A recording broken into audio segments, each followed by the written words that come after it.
मुट्ठी में कुछ सपने लेकर भर कर जेबों में आशाएं, दिल में है अरमान यही कुछ कर जाएं, कुछ कर जाएं। सूरज सा तेज नहीं मुझ में, दीपक सा जलता देखोगे।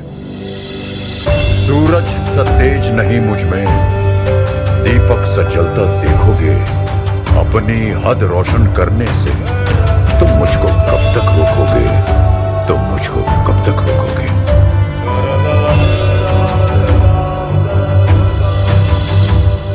मैं उस माटी का वृक्ष नहीं जिसको नदियों ने सींचा है। मैं उस माटी का वृक्ष नहीं जिसको नदियों ने सींचा है। बंजर माटी में पल कर मैंने मृत्यु से जीवन खींचा है।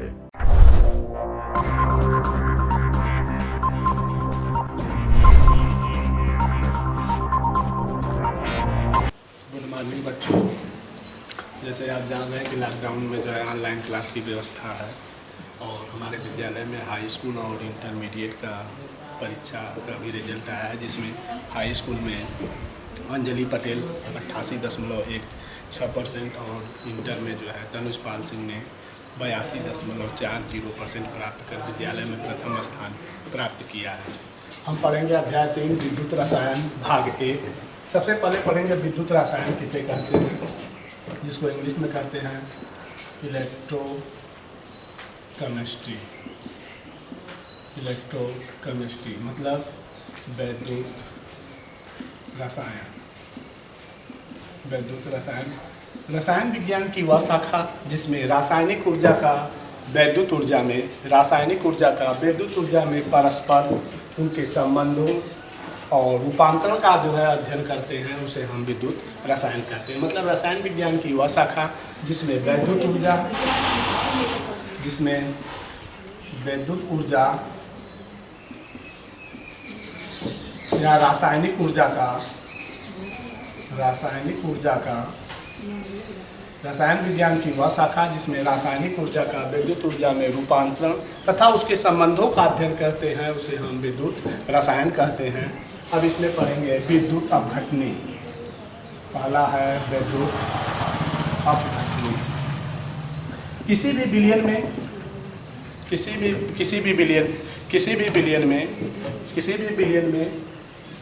बिलियन का संचालन उसके आयनों द्वारा होता है। किसी भी बिलियन का संचालन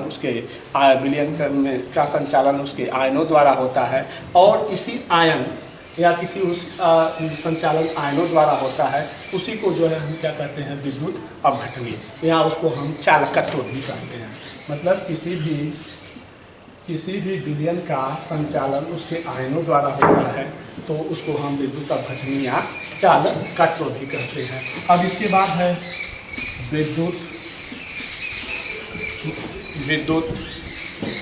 चालकता। विद्युत चालकता क्या होती है? विद्युत चालकता जो होती है वह प्रतिरोध के जो है व्युत्क्रमण होती है। प्रतिरोध के विद्युत चालकता को जो है हम C से प्रदर्शित करते हैं, या किसके जो है व्युत्क्रम होती है, प्रतिरोध के जो है व्युत्क्रम होती है। और इसका मात्रक जो होता है ओम इनवर्स होता है। विद्युत चालकता क्या होती है? विद्युत चालकता जो होती है जिसे हम C से प्रदर्शित करते हैं, यह प्रतिरोध R के जो है क्या होती है, व्युत्क्रम होती है और इसका मात्रक ओम इनवर्स होता है। अब इसमें हम सबसे मेन चीज पढ़ेंगे मोलर चालकता क्या होती है। किसी भी बिलियन में उपस्थित किसी भी विद्युत अपघट्य की एक निश्चित मात्रा में उपस्थित मोलर चालकता क्या होता है कि किसी भी बिलियन में उपस्थित एक निश्चित विद्युत अपघट्य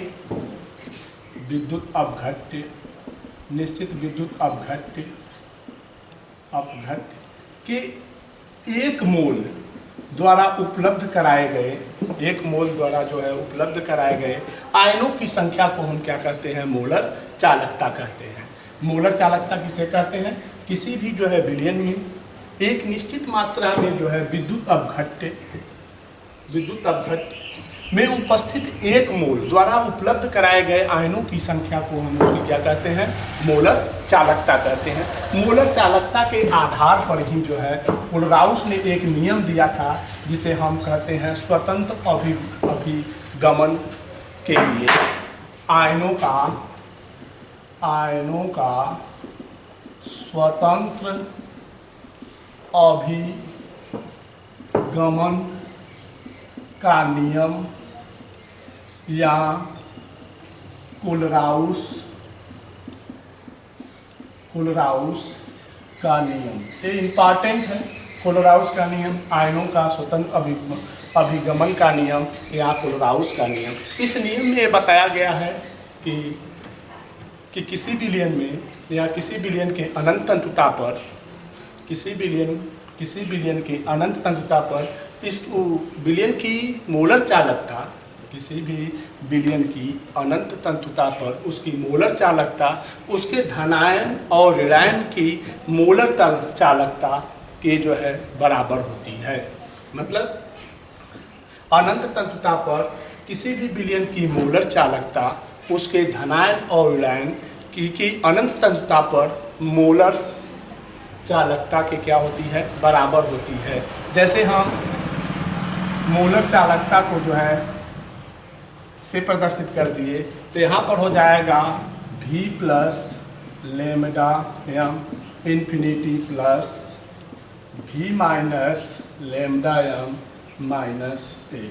ये जो है धनायन की जो है मोलर अनंत तंतुता पर मोलर चालकता है, यह जो है ऋणायन की जो है ऋणायन की अनंत तंतुता पर जो है मोलर चालकता है। यह किसके बराबर है, मोलर चालकता के। तो इस नियम में यही बताया गया है कि किसी विलयन की अनंत तंतुता पर उसकी मोलर चालकता उसके धनात्मक और ऋणात्मक के अनंत तंतुता पर मोलर चालकता के क्या होती है, बराबर होती है। V प्लस और V माइनस क्या है, यहाँ पर ध्यान देंगे V प्लस और V माइनस ये दोनों जो होते हैं कि किसी भी विद्युत अपघटन में वियोजन की मात्रा है।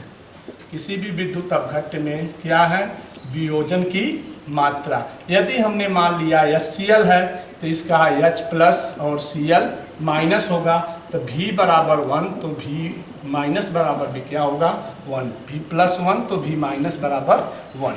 तो मतलब ये क्या है, आयनों की संख्या है। वियोजन जब जितने मतलब विद्युत अपघट्ट वियोजन होंगे वही V प्लस जो है आयनों की संख्या है, V प्लस 1 और V माइनस 1।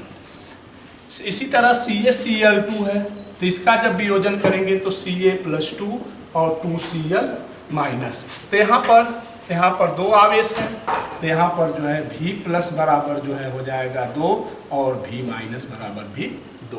तो ये जो है V प्लस बराबर जो है 1 और V2 बराबर भी कितना हो जाएगा आपका जो है 2।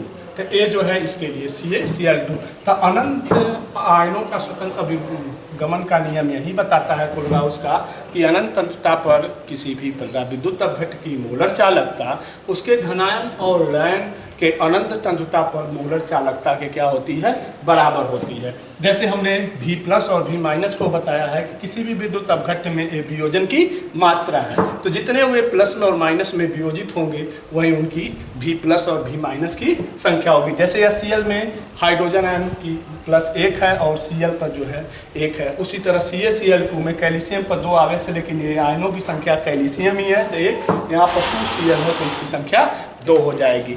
अब इसके बाद हम पढ़ेंगे इसी के आधार पर है फराडे का विद्युत अपघटन का नियम। फराडे का विद्युत अपघटन का नियम। तो फराडे ने विद्युत अपघटन का अध्ययन करने के आधार पर जो है 2 नियम दिया था जिसे हम कहते हैं फराडे का प्रथम नियम और फराडे का द्वितीय नियम। तो फराडे का विद्युत अपघटन के नियम। तो फराडे ने विद्युत अपघटन का अध्ययन करने के बाद विद्युत अपघटनी पदार्थों का अध्ययन करने के बाद 2 नियम दिया जिसे जो है हम फराडे का प्रथम नियम और जो है द्वितीय नियम कहते हैं। तो प्रथम नियम में उन्होंने क्या बताया और द्वितीय नियम ने क्या बताया, अब ये बात हमें ध्यान देना है। फराडे का प्रथम नियम क्या है? फराडे का जो है प्रथम नियम यही है कि किसी भी विद्युत अपघट्ट के इलेक्ट्रोडों पर निक्षेपित पदार्थ की मात्रा जो है W है। किसी भी विद्युत अपघट्ट पर निक्षेपित पदार्थ की मात्रा जो है W है। मतलब किसी भी विद्युत अपघट्ट के निक्षेपित पदार्थ की मात्रा W है और उसमें प्रवाहित होने वाली धारा, उसमें इलेक्ट्रोड पर प्रवाहित होने वाली धारा, इलेक्ट्रोड पर या विलयन में प्रवाहित होने वाली धारा Q के समानुपाती होती है। मतलब किसी भी विद्युत अपघट्ट में निक्षेपित पदार्थ की मात्रा, इलेक्ट्रोड पर निक्षेपित पदार्थ की मात्रा W, उसमें प्रवाहित होने वाली विद्युत धारा जो है Q के जो है समानुपाती होती है। तो W प्रोपोर्शनल क्या हो जाएगा? Q। तो W बराबर ZQ। तो यहाँ पर Q को पहले ही बताया गया है कि Q क्या है। तो Q बराबर इलेक्ट्रोड पर निक्षेपित पदार्थ की मात्रा और Q जो है प्रवाहित धारा और Z जो है रासायनिक तुल्यांक। अब यहाँ हमें ध्यान देंगे कि यदि 1 एम्पीयर की धारा यदि t समय में प्रवाहित होती है, 1 एम्पीयर की धारा यदि जो है आपका t समय में प्रवाहित होती है, तो पदार्थ की मात्रा W बराबर हो जाएगा I गुणे T।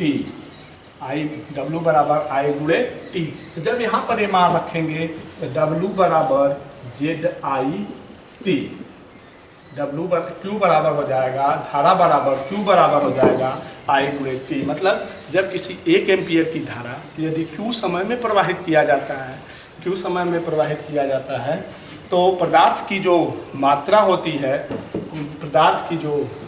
होगी वह क्या होगी? I गुणे T। तो W बराबर Z गुणे T, Z गुणे जो है आपका T हो जाएगा।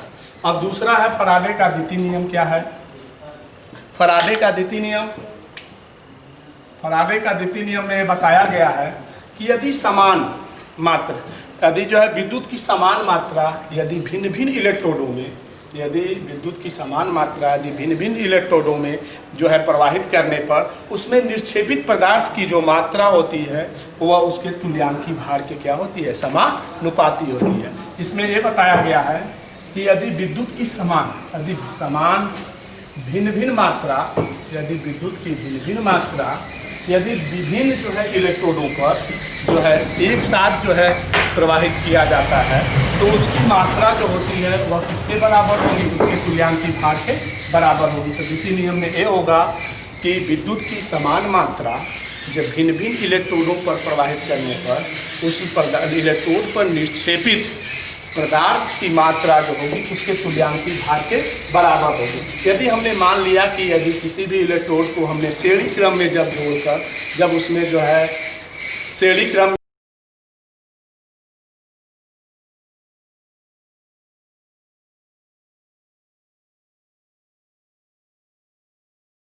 में जो है जोड़कर जब धारा प्रवाहित करते हैं तो यदि मान लेंगे उसका तुल्यांकी भार E1 और E2 है तो W1 बराबर W2 बराबर E2 बटे E1।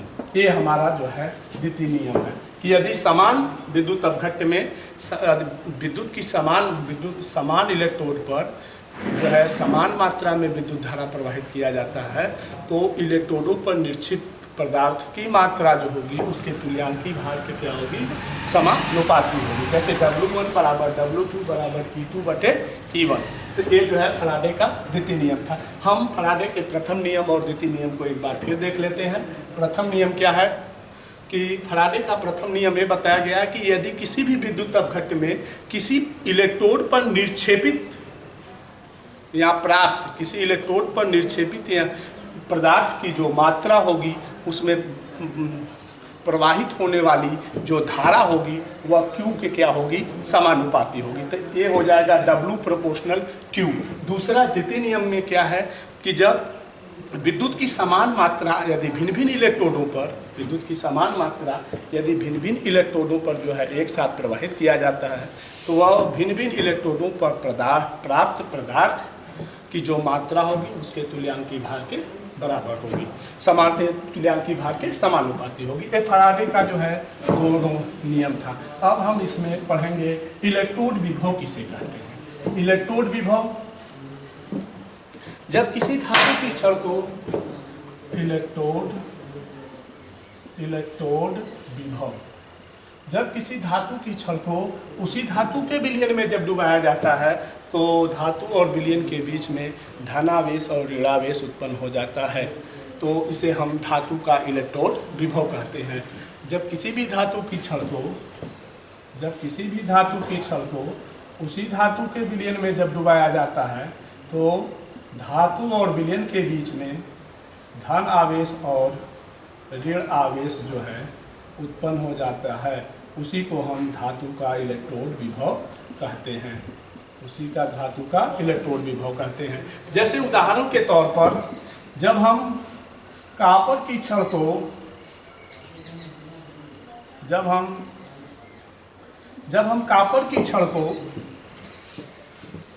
छड़ को कापर सल्फेट के विलयन में जब डुबाते हैं तो कापर की छड़ और विलयन के बीच में जो है एक विभव उत्पन्न हो जाता है, जिसे हम कापर का इलेक्ट्रोड विभव कहते हैं। और उसी तरह जिंक का देख लेंगे कि जब जिंक की छड़ को जिंक सल्फेट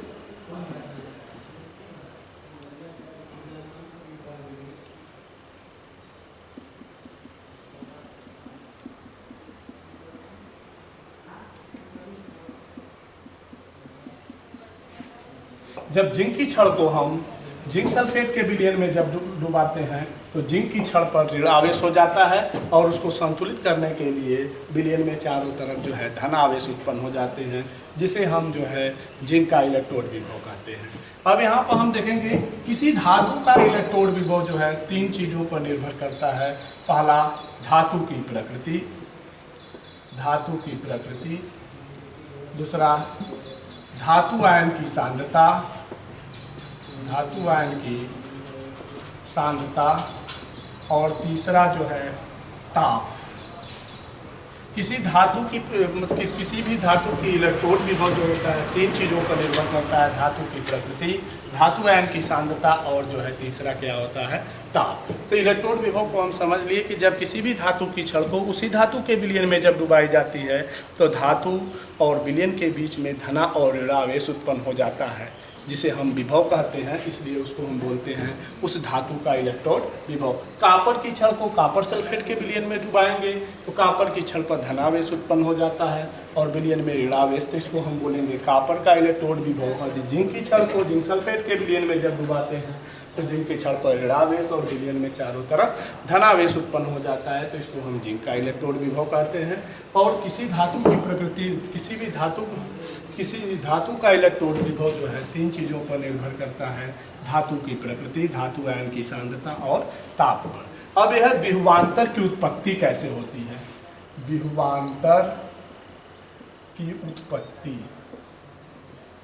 विभवांतर की उत्पत्ति है, सबसे पहले नष्ट नामक वैज्ञानिक ने बताया कि किसी भी विलयन में धातु जो है धातु आयन के रूप में जाने की प्रकृति रखता है। मतलब कोई भी धातु किसके रूप में जाएगा, कोई भी धातु जो होता है वह धातु आयन के रूप में जाने की प्रवृत्ति रखता है। तो ऐसे दाब को हम विद्युत अपघटनी दाब कहते हैं। और उसी तरह कि जब कोई भी धातु आयन जो है इलेक्ट्रॉन को जो है ग्रहण करके धातु में जो है परिवर्तित हो जाता है, मतलब कि नट्स के अनुसार किसी भी विद्युत अपघटन में कोई भी धातु इलेक्ट्रॉन त्याग कर धातु आयन के रूप में जाता है और वह इलेक्ट्रॉन को ग्रहण करके धातु आयन इलेक्ट्रॉन को ग्रहण करके धातु के रूप में जो है परिवर्तित हो जाता है। तो धातु आयन और धातु के बीच में जो है आपका एक साम्यावस्था उत्पन्न होता है। धातु और धातु आयन के बीच में जो है एक साम्यावस्था उत्पन्न होता है। जैसे हम कापर की छड़ को कापर सल्फेट के विलयन में जब डुबाते हैं तो कापर की छड़ पर धनावेश और इसको उदासीन करने के लिए विलयन में जो है ऋणावेश उत्पन्न हो जाता है। इसी तरह जिंक की छड़ को जिंक सल्फेट के विलयन में जब हम डुबाते हैं तो जिंक की छड़ पर जो है ऋणावेश हो जाता है और इस ऋणावेश को संतुलित करने के लिए विलयन में जो है धनावेश उत्पन्न हो जाता है।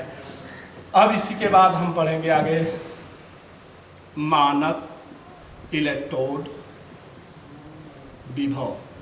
मानक इलेक्ट्रोड विभव जिसे E0 से प्रदर्शित करते हैं। ये मानक इलेक्ट्रोड विभव क्या होता है? 25 डिग्री सेंटीग्रेड पर 1 मोलर सांद्रता के विलयन में जब किसी भी धातु की छड़ को उसी धातु के विलयन में डुबाने पर धातु और विलयन के बीच में जो विभव उत्पन्न होता है उसे मानक इलेक्ट्रोड विभव कहते हैं।